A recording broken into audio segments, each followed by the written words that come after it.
Hi guys, welcome back to the next video in this series. Today we'll be going over surds and exponents. As I mentioned in my last video, I'll be taking a different approach this time. Instead of splitting this topic up into two separate videos, I'll be making one video on this where I will go through the theory and then I'll do some practice problems with you. That way I think you'll better understand what is required of you, and you will better be able to apply what you learn to the problems as we go along. So let's dive right in. Okay, first and foremost, we need to know what a radical is. So a radical is any number which is written with the radical sign. And the radical sign is none other than this sign here. This is the under root sign, but this is known as the radical sign. And a surd, on the other hand, is a real irrational radical. So it is a radical, a surd is a radical because it has this sign, but it is a real irrational radical. What do I mean by this? Well, let's take a couple of numbers here. We have under root 2, we have under root 3, under root 4, and let's say under root 9 as well. So now all of these are radical numbers, or radicals, because they all have this sign underneath. But a couple of these numbers are surds. So if we were to simplify this down a bit further, we could write this as under root 2, under root 3, but now under root 4, the square root of 4 is 2. And the square root of 9, under root 9, is 3.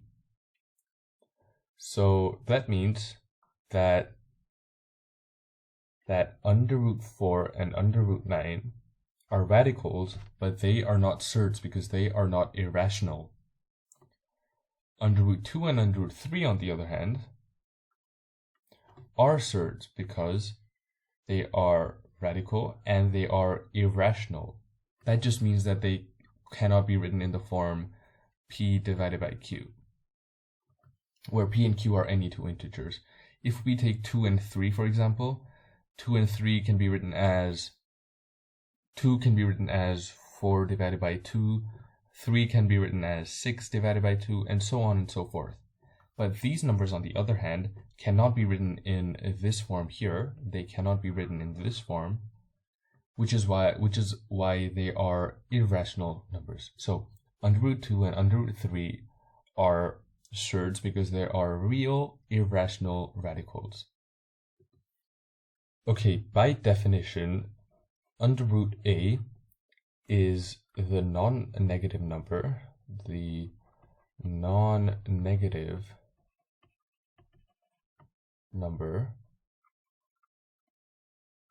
such that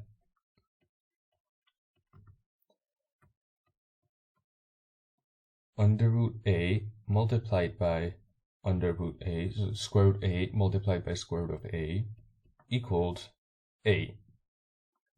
And that is basically a definition of a radical number. Any radical multiplied by itself will just give you that number itself. And of course, because we have this definition, it leads us to a couple of generalizations about this. Now we can say that under root a is only a real number if a is greater than equal to 0. Under root 3 is a real number, but under root negative 3 is not a real number, because a, or that number underneath the radical sign, is greater than 0 for this number, but it is not greater than 0 for this number. Okay, so now let's talk about a few key properties of the radical numbers. So here are properties. first one is that under root of two numbers multiplied together, under root a times b, or you could also just write it as under root ab. You could just write it as under root ab because that is what it represents. Under root a times under root b. This is equal to under root a multiplied by under root b.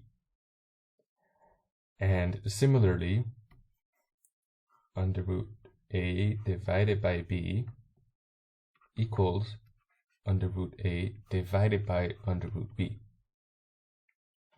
Note that this only works when a and b are both greater than 0. And now you might want to note these properties down because they are super important to solving questions regarding or containing radicals and surds. Now let's quickly talk about the idea of the simplest form. So a radical is always in its simplest form when the number inside the radical, so if we have a radical here under root a, this will be in its simplest form only and only when a is the smallest possible integer that it can be. The smallest possible integer. When this condition is satisfied, only then can this radical be in its simplest form. Let's go over a quick example to see what I mean by this. And let's use a green font this time. So let's say we have the number under root 72, and we have to write this number in the simplest form. Now, if we remember, the key property of radicals is that the under root, like the number underneath the radical sign, can be split into two numbers. So if you may remember, we set that under root ab equals under root a multiplied by under root b. If we take a close look at 72, we see that 72 is basically 36 times 2. So this can be written as under root 36 times 2, which according to this law over here, this property of radicals here, can be written as under root 36 multiplied by under root 2. And here now we see that we have broken down under root 72 into under root 36 multiplied by under root 2. And 36 is actually the square of 6. So we can simplify this down into 6 times under root 2, which is basically 6 under root 2, 6 root 2. And this is under root 72 in its simplest form because we cannot simplify 2 down any further. This number inside the radical sign, this number right here, it cannot be simplified down any further. So this is in the simplest form. But over here, 72 could be simplified further, so it wasn't in the simplest form. Now let's take a quick look at what we have to do when we are dividing by surds. So let's say that we have a fraction or a number 6 divided by under root 2. How would we go around solving this? Well, luckily for any fraction, let me quickly just change the pen color to light blue this time. Okay, so for any fraction that is in the form of b divided by under root a, where b and a are integers, we can rationalize this. We can rationalize the denominator, which is basically means turning it into a non-surd or a number without the radical. We rationalize it by multiplying it by the number in the denominator itself. Now, if we happen to expand this or simplify or carry out the multiplication, we see that this turns into b under root a divided by under root a times under root a, which, if we remember, is just a. So now we have successfully gone from this fraction up here, this non-rationalized fraction, and we have rationalized it to this fraction. And rationalization just means turning the denominator into a real rational number. And multiplying this equation by under root a divided by under root a does not in fact change any values, because this itself, it just equals 1. So technically we're not changing any of the values, we're just multiplying it by 1. But this is the way that you would go about solving this. So if we were to solve this equation that or this fraction that we wrote at the start, 6 divided by under root 2, we would just do 6 divided by under root 2 times under root 2 divided by under root 2, because this is just 1, and it would simplify down to 6 under root 2 divided by 2, and then 6 and 2 are divisible. That leaves 3, so you get left with 3 under root 2. So we went from 6 divided by under root 2 to 3 under root 2. Now let's see what happens when we try to rationalize fractions whose denominators are slightly more complex. Now let's assume we have a fraction in the form of c divided by a plus under root b. This is slightly more complex because we have a rational part and an irrational part. We have a non-surd number and we have a surd. Now to rationalize these kind of equations, we multiply the entire thing by the radical conjugate of the denominator. So the radical conjugate of the denominator would just be a minus under root b divided by a minus under root b. So I might need to clarify this. When we talk about radical conjugate, so if we have a number 6 plus under root 3, its radical conjugate would just mean that we switch the sign in front of the radical number, and its radical conjugate would just be 6 minus under root 3. Similarly, if we have 2 minus under root 3, its radical conjugate, we could find it by just changing the sign in front of the radical number, and its radical conjugate would be 2 plus under root 3. So basically, to solve equations where you have a complex number such as this on the denominator, we would multiply the entire thing by its radical conjugate. Now, if we were to expand this, it would be c,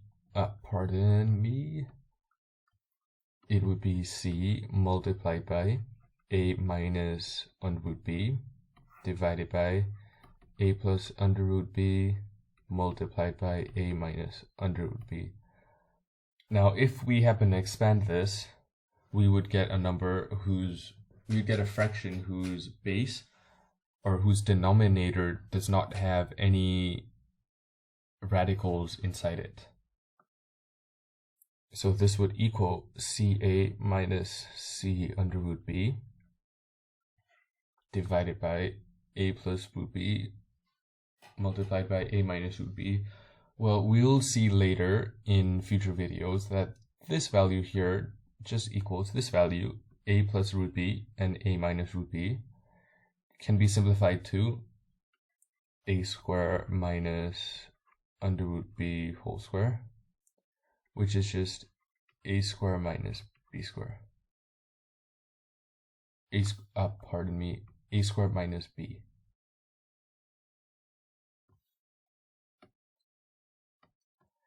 Either way, if you expanded this by multiplying a by a and then a by negative under root b, you would end up on this value eventually. But this is a shorter way of doing it that we'll eventually get to.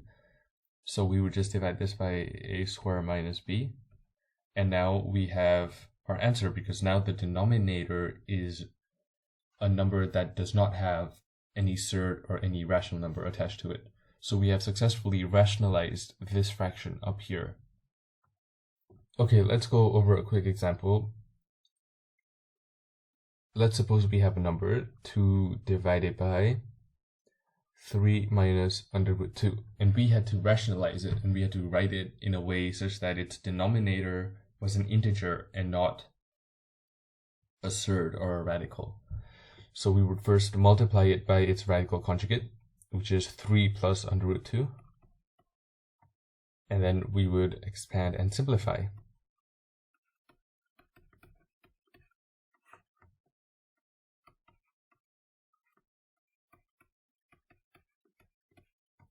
So this would just be 2 times 3 is 6.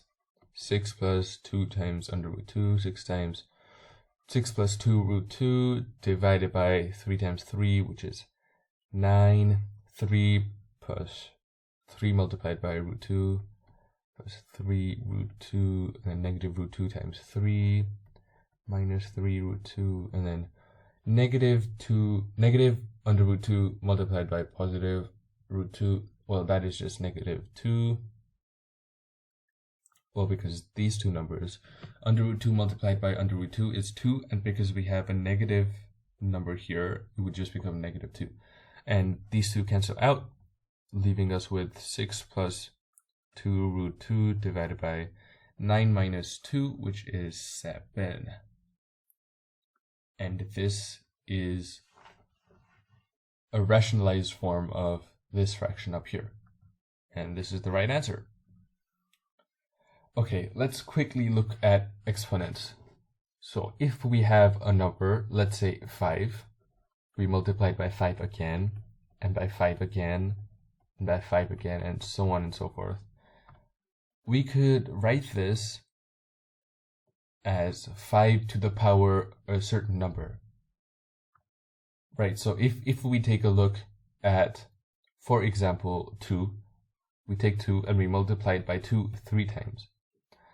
This can be written as 2 to the power 3.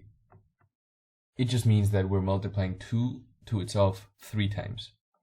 Similarly, if we write 3 to the power 5, this just means we're multiplying 3 times 3 times 3 times 3 times 3. So we're multiplying 3 to itself 5 times. Now, a few key terminology that we have to know is that this is called the base, and this up here, that's the exponent, and it can also be called the power or the index. So it's the exponent, or it can be the power, or it can be the index. Either way, it represents the same thing. Okay, let's look at a couple of examples. We have 2 to the power 3. Let's simplify this and write it down. So 2 to the power 3 is just 2 times 2 times 2. 2 times 2 is 4, and times 2 is 8. So this is 8. Let's look at another one. 4 squared, or 4 to the power 2, is just 4 times 4, which is 16. Let's look at another one. Negative 1 to the power 4. That is just negative 1 times negative 1 times negative 1 times negative 1. And that is just negative 1 times negative 1 is 1. And then that is multiplied by negative 1 again, and negative 1. And then 1 times negative 1 is negative 1, and the negative 1 times negative 1 again is just 1. So we end up at 1. Now, if we were to multiply negative 1 to the power 3 instead of 4, so if I just change this, it would be negative 1 times negative 1 times negative 1, which will be negative 1 times negative 1 is 1, and then multiply that by negative 1 again, and you end up with negative 1. That's a negative sign. So this last example just tells us that a negative base raised to an odd power, so here we have negative base minus negative 1, which is raised to an odd power of 3, it will always have a negative answer. Whereas a negative base raised to an even power, like in the previous example, where negative 1 was raised to the power 4, the answer is always a positive number. So in that scenario, our answer was 1, which was a positive number.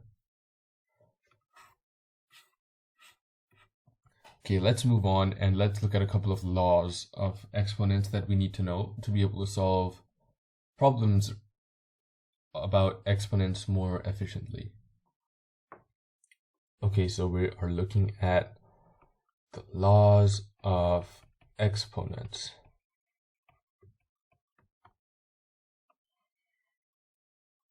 Okay, so firstly, a to the power m multiplied by a to the power n equals a to the power m plus n. So if we multiply two numbers with the same base and different powers, we keep the same base, but we add the powers together. Similarly, if we have am divided by an, it is just a to the power m minus n. So if we have two numbers of the same base, where one number is dividing the other number, we keep the same base, but we subtract their powers, like in this case here. Next, we have a to the power m, and that to the power n is just a to the power m multiplied by n. So when we raise a power to a power, we keep the same base, but we multiply the powers together. Next, we have a multiplied by b to the power n. This is just a to the power n multiplied by b to the power n. Nothing new here. And similarly, like before, we have a divided by b to the power n. This is also a to the power n divided by b to the power n, provided that b does not equal 0. Because if b equals 0, then we would be dividing by 0, which is not possible. Okay, then we also have anything to the power 0, it equals 1, as long as a is not 0. So a cannot be 0. And then finally, this is an important one because the one I'm about to write down, the law of exponents that I'm about to write down now, is I think perhaps the most important one of all, because it is used in almost every other topic that we are going to be studying. A to the power negative n is 1 divided by a to the power n. And similarly, 1 divided by a to the power negative n is a to the power n. Now, while it is important to remember all of these laws, I would make sure that you remember these laws, because these are the real important ones that will play a huge role when we later go on to study polynomials and differentiation and so much more. Okay, let's quickly take a look at one question that we could solve. So a type of question that you may get in the exam will ask you to write a certain type of fraction without fractions. So let's take this as an example. X squared plus 5 divided by x, and you have to write this without a fraction. So one way of doing this would be x squared divided by x plus 5 divided by x. And now x squared is basically x multiplied by x, so this is x multiplied by x divided by x plus 5 divided by x. These two cancel out, so we have x remaining here. And 5 divided by x, well, it can just be written as 5 multiplied by x to the power 1. So this just becomes x plus 5x to the power minus 1. Because if you remember, the last law that I told you about, where any number a to the power negative n is just 1 divided by a to the power n, this law applies to this scenario here, because here we have 5 divided by x to the power 1, which can be written as 5 to the power minus 1, as it is here. Okay, let's take a quick look at the last thing, which is scientific notation. So writing numbers in scientific notation or standard form, which is usually numbers like 3.6 times 10 to the power 24, or 8.49 times 10 to the power 7, etc., etc. These numbers are basically in the standard form, where we write the first half, where we write numbers such as this, between 1 and 10, and everything else is just multiplied by a power of 10. So if we were to generalize this, we would say that anything written in standard form would have this equation, a times 10 to the power k, where a is between 1 and 10, and k is just any integer. And here I'm using z to represent all the integers. And note that k can be negative as well as positive, as we'll see in the following examples. So you may be asked to write down certain numbers that are given to you in standard form as ordinary numbers. So examples may include write 3.01 times 10 to the power 3 as an ordinary number, and this would just be 3.01 multiplied by 1,000. So that is 3010. On the other hand, they may also tell you to write numbers such as 8.04 multiplied by 10 to the power minus 3 as ordinary numbers. And for these numbers, a trick that I use is I shift the decimal place. I did the same thing for the question above as well. It is being multiplied by 10 to the power 3, right? So there is the 3 up top. So that would just mean that for me personally, I would shift the decimal point 3 spots to the right. So it would jump here, 1, 2. So now the spot is here, but we also have a last jump remaining because we have 3 jumps. So we do another jump and then we put the 0 here, which is why it results in 3010. Now using the same kind of trick that I use for 10 to the power negative 3, because we have a negative 3 up here, I would jump the decimal point 3 places to the left. So it would jump once here, and now there are no more spaces in front, but we still have 2 jumps left. What do? Well, we do the jumps and we add in zeros. So then this number just becomes 0.00804, because we went from here, our decimal point went from being here and it jumped to the left 3 times, 1, 2, 3, and ended up here. Well guys, I hope that was an informative video. If you do like these types of videos, then please let me know, because I will look forward to making more types of these videos for you. And please leave any feedback and stuff like that in the comments below, and I will get back to you. Links to the textbook are in the description. Please like and subscribe, and thank you for watching.